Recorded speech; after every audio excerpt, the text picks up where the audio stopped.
Good evening everyone. कैसे हैं आप? उम्मीद करती हूँ आप सभी अच्छे होंगे। अगर आप मेरे चैनल पे फर्स्ट टाइम विज़िट कर रहे हैं तो प्लीज़ चैनल को लाइक एंड सब्सक्राइब ज़रूर करिए। तो देखिए, हमने हमारी कक्षा 12 के एनसीईआरटी स्टार्ट कर रखी थी। उसमें हमने हमारा पहला अध्याय ईंटें, मनके तथा अस्थियाँ शुरू कर रखा है। उसमें हमारे 3 वीडियो हो चुकी है और फर्स्ट चैप्टर में जो है आज का हमारा टॉपिक है गृह स्थापत्य कला। ये हम हड़प्पा सभ्यता में गृह स्थापत्य कला के बारे में आज पढ़ेंगे। देखिए, मोहनजोदड़ो का निचला शहर आवासीय भवनों के उदाहरण प्रस्तुत करता है। इनमें से कई एक आंगन पर केंद्रित थे जिसके चारों ओर कमरे बने थे। संभवतः आंगन खाना पकाने और कताई करने जैसी गतिविधियों का केंद्र था, खास तौर पर गर्म और शुष्क मौसम में। यहाँ का एक अन्य रोचक पहलू लोगों द्वारा अपनी एकांतता को दिया जाने वाला महत्व था। भूमि तल पर बनी दीवारों में खिड़कियाँ नहीं हैं। इसके अतिरिक्त मुख्य द्वार से आंतरिक भाग अथवा आंगन का सीधा अवलोकन नहीं होता।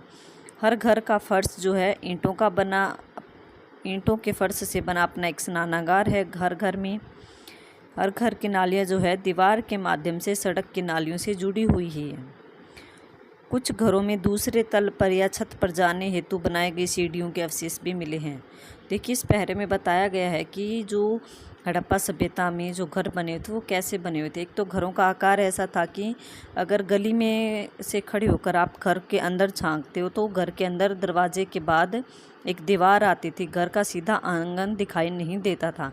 ऐसा शायद उन्होंने प्राइवेसी के लिए किया होगा कि अगर कोई बाहर सीधा खड़ा है तो उसको घर के अंदर क्या गतिविधि हो रही है इसके बारे में पता ना चले, इसलिए जो है दीवार को बनाया था उन्होंने।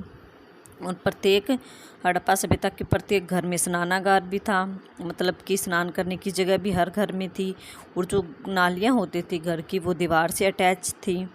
और इसमें क्या बताया गया है कि एकांतता को बताया गया कि मतलब कि लोगों को अकेले रहना पसंद था। आंगन बनाया गया, आंगन के चारों साइड जो है वो कमरे बने होते थे, बीच में आंगन होता था। आंगन में खाना पकाने का काम होता था, कताई बुनाई का काम होता था और सर्दियों में धूप वगैरह के लिए वो आंगन में बैठ जाते थे, इसीलिए किया गया था। तो ये आप इससे पता लगा सकते हैं कि हड़प्पा सभ्यता में घरों का सिस्टम उस समय कैसा बना हुआ था। यहाँ से भी क्वेश्चन आ जाते एक आधी बार।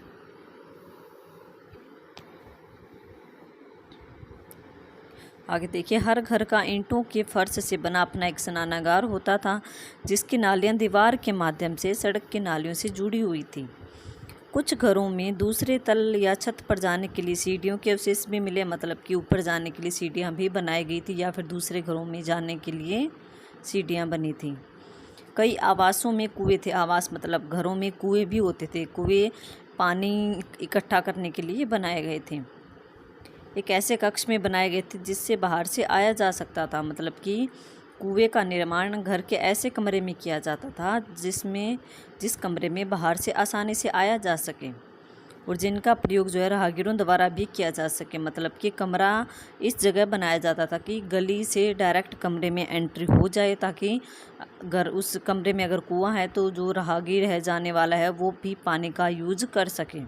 देखिए कितना अच्छा सिस्टम इन्होंने बना रखा था। राहगीरों के पानी की व्यवस्था भी इन्होंने कर रखी थी कुओं में ठंडे पानी के लिए। विद्वानों ने अनुमान लगाया है कि मोहनजोदड़ो में कुओं की कुल संख्या लगभग 700 थी। तो ये क्वेश्चन आपसे बन सकता है कि विद्वानों के अनुमान के अनुसार मोहनजोदड़ो जो शहर है उसमें कुएं कितने थे। ये देखिए, इसके घरों का स्ट्रक्चर दे रखा है। ये कैसे बिल्डिंग्स थे इनकी, कैसे आंगन होता था, ये दीवार हो गई, ये दरवाजे की साइड से कैसे इनका क्या था, आंगन कहाँ है, 2 सीढ़ियाँ कहाँ हैं, आवास का प्रवेश द्वार कैसा है। यह आपसे इसमें पूछ रहा है कि सीढ़ियाँ कहाँ पर है। सीढ़ियाँ ये दिखाई दे रही है, 1 मिनट में बताती हूँ आपको। सीढ़ियाँ यहाँ पर है, नीचे देखो ये 16 लिखा हुआ है, यहाँ पर सीढ़ियाँ हैं। एक सीढ़ियाँ 14 लिखा हुआ है, यहाँ पर है। और ये जालीदार शायद ये कुआं है। एक सीढ़ियाँ 7 नंबर दे रखा है, वहाँ पर भी है। और ये साइड में जो दे रखा है, 1 मिनट। अब तक खोजी गई प्राचीनतम प्रणाली, इस पहरे का भी हम अध्ययन कर लेते हैं कि नालियों के विषय में मेके लिखते हैं कि निश्चित रूप से अब तक खोजी गई सर्वथा संपूर्ण प्राचीन प्रणाली है। हर आवास गली की नालियों से जोड़ा गया है, मतलब कि हर घर को गली से अटैच किया गया है। मुख्य नाले गारे में जमाई गई ईंटों से बने हैं। इन्हें ऐसी ईंटों से ढका जाता था जिन्हें सफाई के लिए हटाया भी जा सकता था, मतलब कि नालियाँ खुली नहीं थी सड़क पर, नालियों को ढका भी जाता था मोटे मोटे ईंटों से, और ऐसे ईंटों से ढका जाता था ताकि सफाई करते टाइम उनको आसानी से 2 या 3 आदमी मिलकर हटा सकें। कुछ स्थानों पर ढकने के लिए चूना पत्थर की पट्टिका का प्रयोग किया जाता था। घरों की नालियाँ पहले एक होदी या मलकुंड में खाली होती थी, जिसमें ठोस पदार्थ तो जम जाता था और गंदा पानी जो है वो नालियों में चला जाता था, मतलब कि नालियाँ खराब नहीं होती थी, नालियों में नीचे रेत जमा नहीं होती थी। रेत पहले ही एक ऐसा उन्होंने मल कुंड बना रखा था, वहाँ पर जो है मल नीचे बैठ जाता था और जो पानी जो था गंदा वो नालियों में आसानी से चला जाता था। बहुत लंबे नालों में कुछ अंतराल पर सफाई के लिए होदियाँ बनाई गई थी।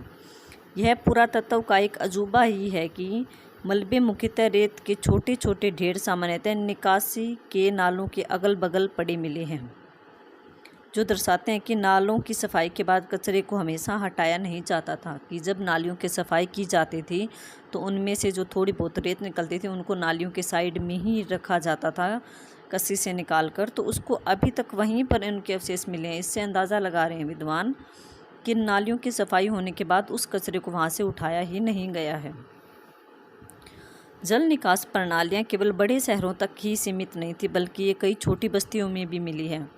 ये तो आपको मोहनजोदड़ो का स्ट्रक्चर दिखा रहे घर का, लेकिन जो ये जल निकास प्रणाली जो बता रहे जहाँ का जिक्र हो रहा है ये बड़े बड़े शहरों का हो रहा है, हड़प्पा, मोहनजोदड़ो आदि का। लेकिन यहाँ पर कहा गया कि छोटी बस्तियों में भी व्यवस्था अच्छी थी।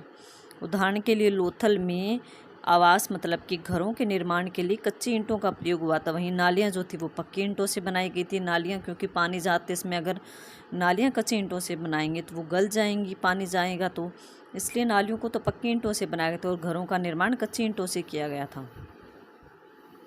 देखिए यह मोहनजोदड़ो में एक बड़े आवास का समितीय आरेखन है। कमरा नंबर 6 में एक कुआं है। कमरा नंबर 6 ये है। कमरा नंबर 6 ये जो है इसमें जो है एक कुएं का निर्माण किया गया है।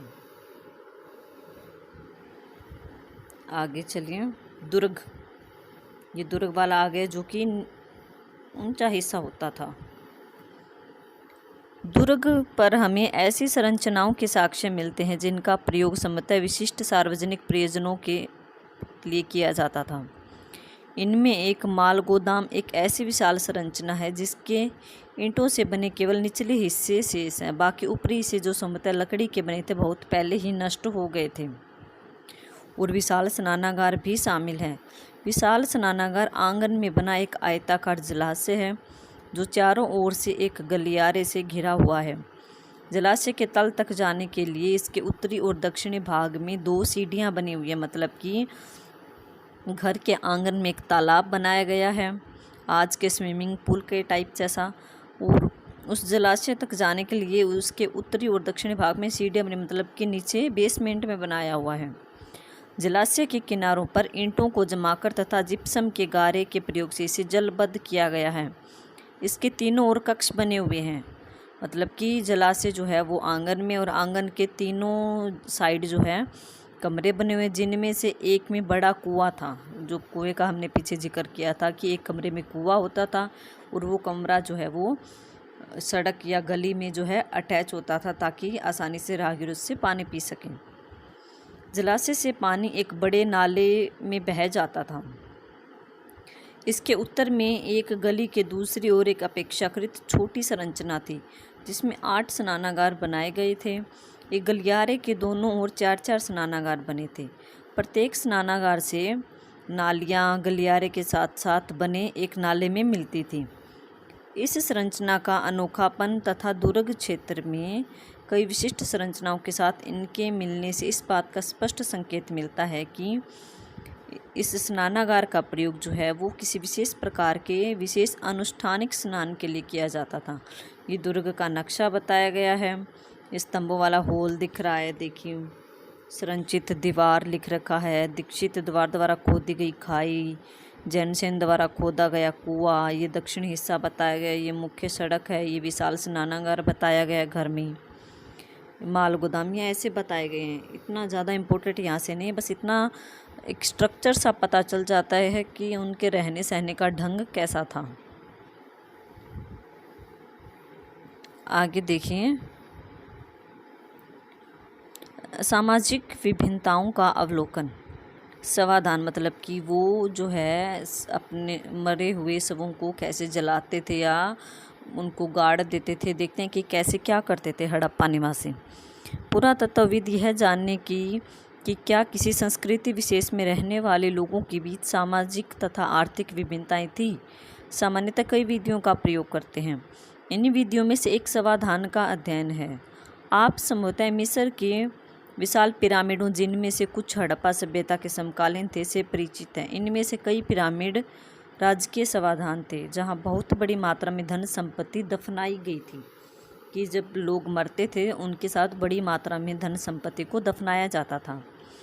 हड़प्पा स्थलों से मिले समाधानों में आमतौर पर मृतकों को गर्तों में दफनाया जाता, गर्त मतलब गड्ढों में दफनाया जाता था। जैसे कि मुसलमान दफनाते हैं ना, हमारे हिंदुस्तान में तो मोस्टली जलाने का है सिस्टम, लेकिन मुस्लिम जो है वो हमेशा दफनाते हैं। कभी कभी समाधान गर्त की बनावट एक दूसरे से अलग होती थी। कुछ स्थानों पर गर्त की सतह पर ईंटों की चिनाई की गई थी, मतलब कि अगर किसी को गाड़ दिया है तो उसके ऊपर जो है ईंटों का चबूतरा बना देते थे उनकी याद में। क्या ये विविधताएं सामाजिक विभिन्नता की ओर संकेत करती, कहना कठिन है।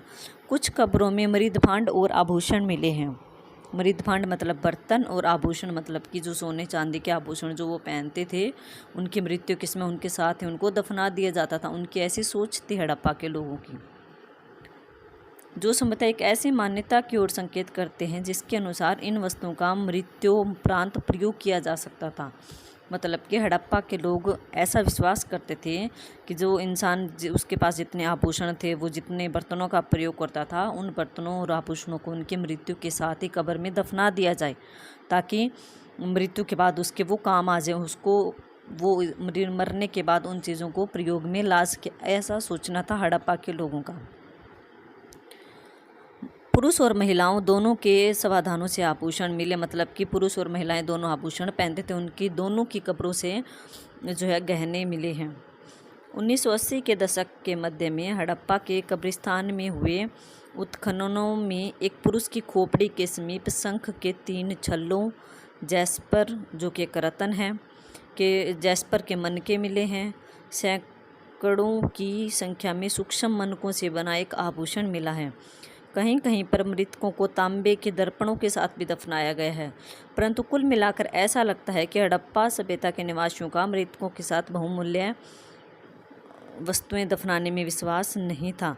मतलब कि इतनी ज़्यादा बहुमूल्य वस्तुएं नहीं दफनाते थे। कई तांबे के दर्पण हो गए, कोई मनके हो गए, छल्ले हो गए, ऐसा करते थे। ये तांबे का दर्पण देखिए जो दफनाया गया था साथ में, इस टाइप का था।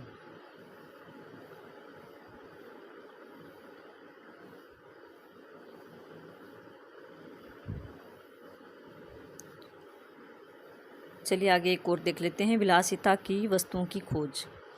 सामाजिक भिन्नता को पहचानने की एक अन्य विधि है कि ऐसी पुरावस्तुओं का अध्ययन जिन्हें पुरातत्वविद मोटे तौर पर उपयोगी तथा विलास की वस्तुओं में वर्गीकृत करते हैं। पहले वर्ग में रोजमर्रा के उपयोग की वस्तुएं सम्मिलित हैं, जिन्हें पत्थर अथवा मिट्टी जैसे सामान्य पदार्थों से आसानी से बनाया जाता था।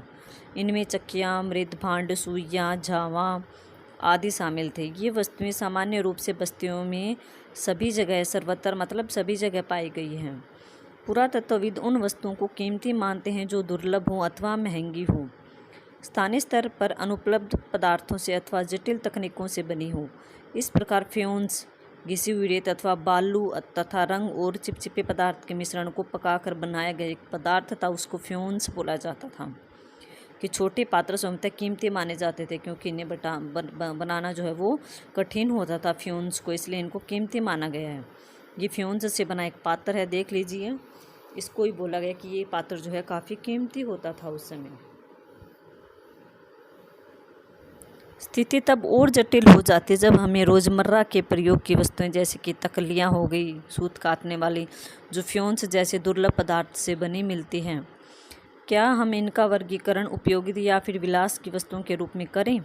यदि हम ऐसी पुरावस्तुओं के वितरण का अध्ययन करें तो हम पाते हैं कि महंगे पदार्थों से बनी दुर्लभ वस्तुएं सामान्यतः मोहनजोदड़ो, हड़प्पा जैसी बड़ी बस्तियों में केंद्रित है। छोटी बस्तियों में ये विरले ही मिले हैं। मतलब कि जो फ्योन्स से मिले जो बर्तन मिले या कुछ पात्र मिले हैं वो हड़प्पा और मोहनजोदड़ो जैसे बड़े बड़े नगरों से मिले जहाँ पर अमीर लोग रहते थे। छोटी छोटी वस्तुओं और गांव से ऐसे बर्तन नहीं मिले हैं, ऐसे फ्योन्स के बर्तन नहीं मिले हैं। ये संकेत करता है कि मतलब शहरों में ये चीज़ें थी, गाँव में ये नहीं होती थी। उदाहरण के लिए फ्योन्स से बने लघु पात्र जो सामान्यतः सुगंधित द्रव्यों के पात्रों के रूप में प्रयुक्त होते थे अधिकांशतः मोहनजोदड़ो और हड़प्पा से मिले हैं। अगर आपसे कहीं पूछ भी ले कि फ्योन्स से बने लघु पात्र मोस्टली कहाँ से मिले हैं तो हड़प्पा और मोहनजोदड़ो से मिले हैं। लघु पात्र सुगंधित द्रव्यों की मतलब गुलाब के फूलों का रस उनमें रखा जाता था इत्यादि के लिए। कालीबंगन जैसी छोटी वस्तुओं से बिल्कुल भी नहीं मिले हैं फ्योन्स जैसे ये पात्र। सोना भी दुर्लभ तथा संभवतः आज की तरह कीमती था। सोने का भी उस समय भी काफ़ी कीमत थी जैसे कि आज के टाइम पे सोने की काफ़ी कीमत है। हड़प्पा स्थलों से मिले सभी सर्वाभूषण संचयों से प्राप्त हुए हैं। ये देखिए, संचय शब्द लोगों द्वारा सावधानी पूर्वक अधिकांशतः पात्रों जैसे कि घड़ों में रखी गई वस्तुओं के लिए प्रयुक्त किया जाता था। ऐसे संचय आभूषणों के हो सकते थे अथवा धातु कर्मियों द्वारा पुनः प्रयोग के लिए संभाल कर रखी गई धातुओं की।